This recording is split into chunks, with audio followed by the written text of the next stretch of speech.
Welcome back, everybody, for another deep dive. Mm-hmm. Today we're taking a look at a topic that I think a lot of people find pretty fascinating, maybe a little unnerving. We're talking about secret societies and, the impact they might have. Oh yeah, those groups definitely capture the imagination. I mean, right away you think of like the Freemasons, the Illuminati, Yeah. Skull and Bones, just those names. Big names. Yeah, they make you think of like clandestine meetings, hidden agendas, Oh, for sure. maybe even like a global conspiracy or two. Oh yeah. But the question is, how much of that is real and how much of it is just us being intrigued by what we don't know? Yeah, that's the big question, right? It's like we're all drawn to these mysteries and the idea that there might be these groups operating in the shadows. Right. It's both exciting and a little bit scary, Exactly. And that's what we're going to dig into today. We've got a ton of research here, articles, historical accounts, some more recent analysis of these groups. We're going to try to answer some of the big questions, like who are the people behind these secret societies? Do they actually have any real power and control? And are they, like some people say out there, to like completely overturn the values that hold society together? But first, I think we got to start with like the most basic question. Where did these groups even come from? Well, you might be surprised to hear that the idea of a secret society is not new. Like, we can find similar groups all the way back in history. Yeah, you've got like the ancient mystery cults and medieval guilds. Okay. People have always been getting together in secret, sometimes to protect trade secrets, sometimes for like religious or spiritual reasons, and yeah, sometimes to gain power and influence. So how do those historical examples tie into the modern groups that we think of today when we hear the term secret society? Like, for example, the Freemasons. They always seem to be at the center of all these conspiracy theories. Yeah. What's their story? Well, the Freemasons are a really good example of how a group's image can change over time and how speculation and sometimes just straight up fear-mongering can play a role in that. They started way back in Europe. Could have been as early as like the 16th century as a group of stonemasons. Okay. Basically like a medieval trade union. Okay.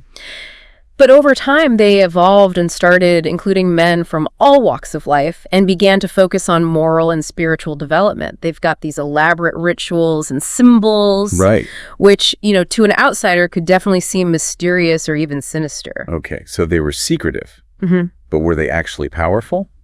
Or is that part of the myth? That's where things get really interesting. Some historians believe that the Freemasons and their emphasis on things like personal virtue and brotherly love actually helped to spread Enlightenment ideals, which in turn contributed to some of those democratic movements in Europe and America. Right. But then you've got others who point out their secrecy and the fact that some members did rise to positions of power, which led to suspicion about whether they had too much influence. So you can see how these different views feed that ongoing debate about what they were really all about. It's like secrecy itself can be interpreted in different ways. Exactly. It can be about keeping knowledge safe or creating a sense of community. But like you said, it could also be a way to hide a power grab. Right. It all depends on your perspective. Yeah. And that brings us to another group that's even more shrouded in mystery, the Illuminati. Ah, the Illuminati. Yeah. They were founded in Bavaria back in the late 18th century, and they were openly against superstition and the influence of religion in public life. They were all about reason and individual liberty, ideas that were pretty radical back then, but they were shut down within a decade of their founding, which of course just made them even more mysterious. So it's the classic, they were too powerful, so they had to be silenced story. Isn't that a common thread in a lot of conspiracy theories? Absolutely. Their short existence and the fact that they challenged authority made them the perfect subject for conspiracy theorists.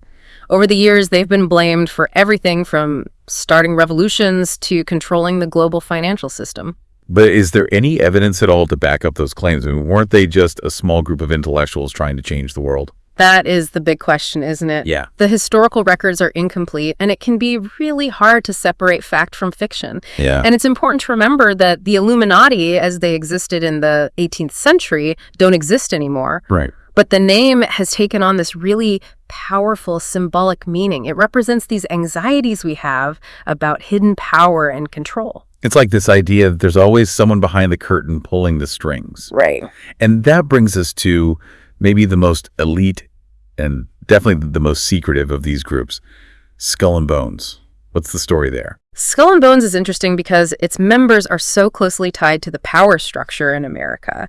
They were founded at Yale University in the 1830s, and their alumni include several U.S. presidents, Supreme Court justices, business tycoons, media moguls, you name it. Wow. The exclusivity and the secrecy of their rituals, of course, lead to all sorts of speculation about their influence. Right. I mean, their symbol, the skull and crossbones, doesn't exactly scream friendly community group. It feels like a powerful group operating in the shadows. Yeah. So do we know anything concrete about how being a member of Skull and Bones might have influenced their decisions or actions once they got into those positions of power? It's just so interesting to me. Skull and Bones, they're not like some ancient group, lost to history. Yeah. They're a modern group with like very real connections to power. Yeah, exactly. And that's what makes them such a good example to study if we want to understand how power works, how networks and relationships shape the decision that get made. Groups like Skull and Bones give us, like a peek behind the curtain. Okay, but let's get down to specifics here. Do we know of any like concrete examples of how their shared background in Skull and Bones might have like actually affected policy or actions they took? Well, it's always hard to prove like a direct cause and effect. Right. But think about this. A lot of critics point to the fact that many of the key figures in the events leading up to the Iraq War were Skull and Bones alumni. Did being members of the same group shape their views on foreign policy? Did it create this like groupthink kind of situation where they were less likely to question, the story they were being told? That's a big question, for sure. It makes you think about the whole idea of accountability, right? Yeah. If these powerful people are making decisions based on loyalty to some secret society, how can we hold them accountable? That gets to the heart of the debate about transparency in government, right? Can we really have a democracy, where people have a say if so many decisions are happening in secret? Yeah, and these networks that most people don't even know exist. Exactly. It's like we're supposed to just trust that these elite groups, they have our best interest at heart. But how can we know that if we don't even know what they're talking about? Yeah. What their agendas are? It's a totally legitimate concern, and it's become even more important now when so many people distrust institutions. Yeah. Now, to be fair, not everyone who belongs to a secret society is, corrupt or power hungry. Right. Of course not. But even without, bad intentions, there's still potential for bias. It has to be, right? Yeah, absolutely. Even with the best intentions, the very structure of these exclusive networks, the oaths of secrecy, the shared experiences, they can create this feeling of like us versus them. So it's not necessarily about like deliberate conspiracies, but about the subtle ways that being part of a group can influence how people behave. Exactly. Think about it this way. If you're always around people who have the same background as you, the same values, the same way of looking at the world, it's only natural to prioritize those perspectives. It's like an echo chamber almost, like reinforcing your existing beliefs. Right, yeah, and that makes it harder to even see other points of view. Okay. And when those beliefs are shaping policies that affect millions of people, we need to really look at how those biases might be playing out. Okay, so we've talked about the people behind these groups, their possible grab for power, and how even secrecy with good intentions can lead to bias in the system. But there's another part of this conversation we need to address, the idea of values being eroded. Yeah, this is where things get really interesting because it connects to this deep-seated anxiety that people have about, societal change and the feeling that traditional morals are being lost.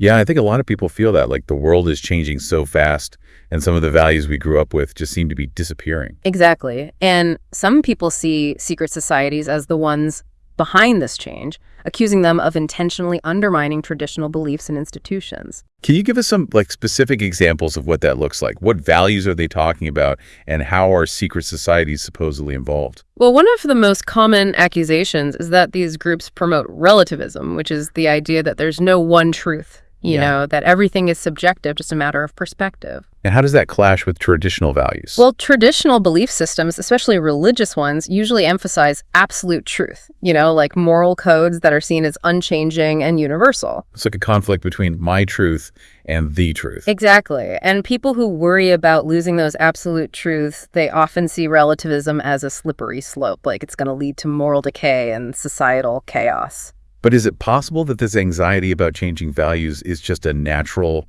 reaction to the world changing so rapidly? Of course, it's important to think about the bigger picture.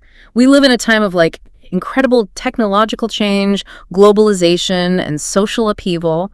It's totally natural for people to feel uncertain, to start questioning the values and institutions they used to take for granted. So are these secret societies really the masterminds behind this cultural shift? Yeah. Or are they more of a scapegoat for these deeper anxieties? That's the million-dollar question, right? Yeah. It's really hard to tell what's cause and what's effect. I guess that's why this whole topic is so fascinating. It's this mix of history, power, belief, and fear. Exactly. And it forces us to face these tough questions about who we are, what we believe in, and how those beliefs shape the world around us. It really makes you think, are these groups, are they a product of our anxieties, or are they actively shaping those anxieties? Yeah. I mean, are we talking about a small group of powerful people pulling the strings, or are we just projecting our fears onto these shadowy groups?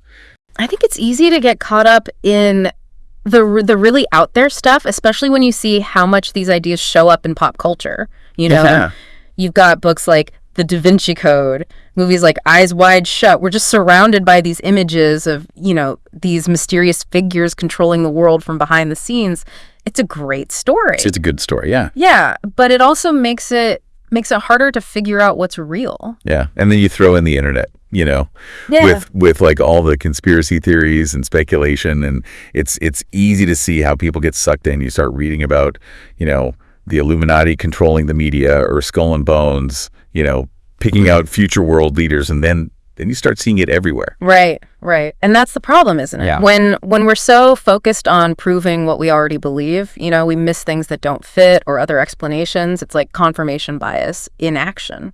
So how do we escape that? Mm-hmm. How do we look at this stuff critically without just believing what we want to believe? Well, I think you have to start by admitting that you have biases. Oh, yeah. I mean, we all do, whether we realize it or not. How do you think about power, about secrecy, about how the world works? Once you know what those biases are, you can start to question them, to look for evidence that might prove you wrong. Yeah. It's like that saying, right? If you're not part of the solution, you're part of the problem. Right.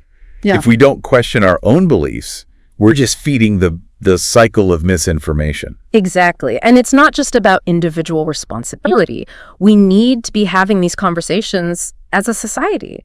We need to be asking the tough questions about transparency and accountability and how power is concentrated. We need to create systems that encourage open discussion and critical thinking. Yeah. Systems that can't be so easily manipulated. So it's not just about figuring out the secrets of these groups.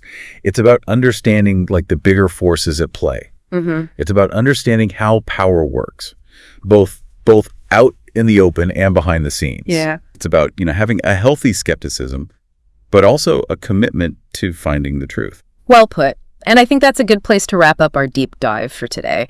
We've looked at the history of secret societies, the myths, the anxieties that surround them. Yeah. We've talked about how power can be abused, the challenges of transparency, and the ways that these groups both reflect and influence societal values. Yeah, we've covered a lot today, and we've definitely raised more questions than we've answered. But I think that's what makes this topic so interesting. It's a constant journey of discovery. Right. It's trying to understand these hidden forces that shape our world. Yeah, I totally agree. And as you continue to explore this, I encourage you to stay curious, to stay skeptical, and to never stop asking questions. The truth is out there, but it's often hidden in plain sight. Well said. And on that note, we'll leave you to ponder those mysteries. Until next time, keep diving deep.